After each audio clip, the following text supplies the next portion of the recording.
আসসালামু আলাইকুম। আপনারা যারা বিদেশ যাওয়ার কথা ভাবছেন, দালালের প্রলোভনে পড়ে দয়া করে নিজেদের এবং পরিবারের ভবিষ্যৎ বিপদে ফেলবেন না। সঠিক ও বৈধ নিয়ম মেনে বিদেশ যান, সতর্ক থাকুন। আচ্ছা প্রবাসে যাওয়ার জন্য আমাদের বাবা মা অনেক কষ্ট করে টাকা জমান, তাই বিদেশের মাটিতে নিজের ও পরিবারের স্বপ্ন পূরণের জন্য সেই কষ্টের টাকা যেন সঠিক পথে খরচ করি। অনেক ভাইরা বিদেশ যায় কষ্ট করে কিন্তু সফল হতে পারে না, তাদের আবার বাংলাদেশে ফিরে আসতে হয় আর সব কষ্টের টাকা নষ্ট হয়ে যায়। তাই বিদেশে যাওয়ার আগে আপনারা খুব সতর্কভাবে সিদ্ধান্ত নেবেন। প্রবাসী ভাইরা আমাদের বাংলাদেশের গর্ব, ওনাদের অসামান্য ত্যাগের কারণেই আজ আমাদের প্রিয় বাংলাদেশ সামনের দিকে এগিয়ে যাচ্ছে। আপনাদের এই ভালোবাসা প্রবাসীরা না খেয়ে অনেক কষ্ট করে যে টাকা দেশে পাঠান, সেই টাকা যেন আমরা কেউ নষ্ট না করি। আসুন আমরা তাদের কষ্টের মর্যাদা দিই এবং অর্জিত অর্থের সঠিক ব্যবহার নিশ্চিত করি।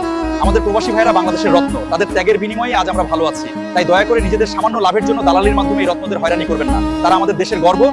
আমরা সরকারের কাছে আবেদন জানাই যেন কোনো দালালের চক্রে পড়ে আমাদের বাংলাদেশের কোনো ভাই বোনের যেন কোনো ক্ষতি না হয়, তারা যেন সুন্দরভাবে নিরাপদে বিদেশ যেতে পারে।